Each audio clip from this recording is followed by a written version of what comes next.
Kaugnay po niyan, makakausap natin si Ginoong Joe Aportadera ng Concepcion Municipal Disaster Risk Reduction and Management Council. Magandang hapon po, sir. Magandang hapon po, Ma'am Maki Pulido. So, sir, kumusta naman po sa ngayon yung paghahanap dun sa isa pang pasahero na nawawala? Bata po yun, 10 taong gulang?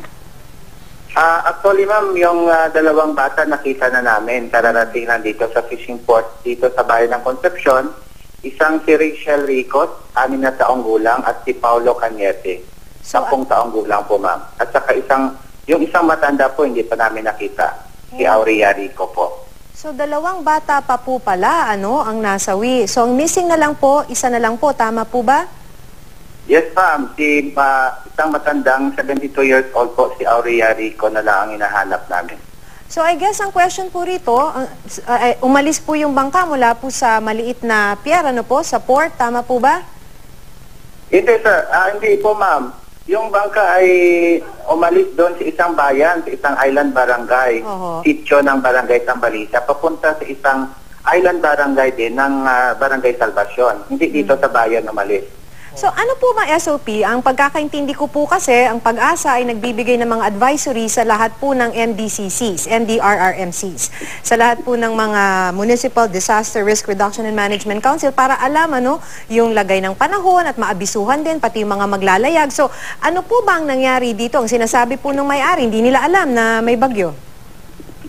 Yung Office of the Civil Defense po dito sa Iloilo, nag-detect po sa akin pag ganito nag-i-email na mayroong warning signal.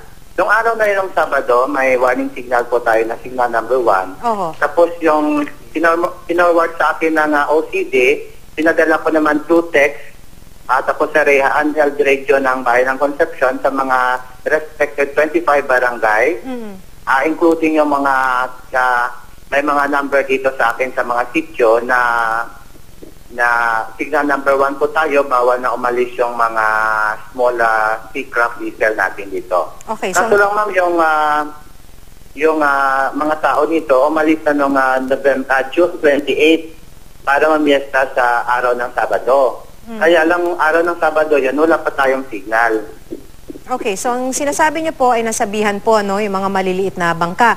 Pero ano po ba ang ginagawa to be proactive about it? Ano po ba ang ginagawa ng Municipal Disaster Risk Reduction and Management Council ng Concepcion? Marami po kayong mga isla dyan para tiyakin na, the safety of the boats. Meron po ba itong mga life vest? Sumusunod po ba sila sa safety standards? Sa inyo pong panig, ano po ba ginagawa ninyo para maiwasan natin yung mga ganitong sakuna? Yung mga malalaking bangka po, may mga life jacket po sila. Kaso lang, ma'am, yung tragedy na po ito, hindi na natin makontrol kasi yung mga tao pumunta lang sa fiesta sa Sitio Punting.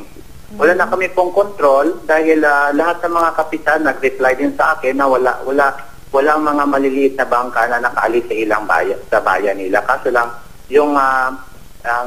yung Sitio Punting ay medyo siyempre, araw ng fiesta nila, hindi na sila inabisuan, hindi na nila alam na nung araw ng Sabado, signal number 1 na pala. Okay. Sige po. Maraming salamat po sa inyo, Ginoong Aportadera ng MDRRMC Concepcion, Iloilo.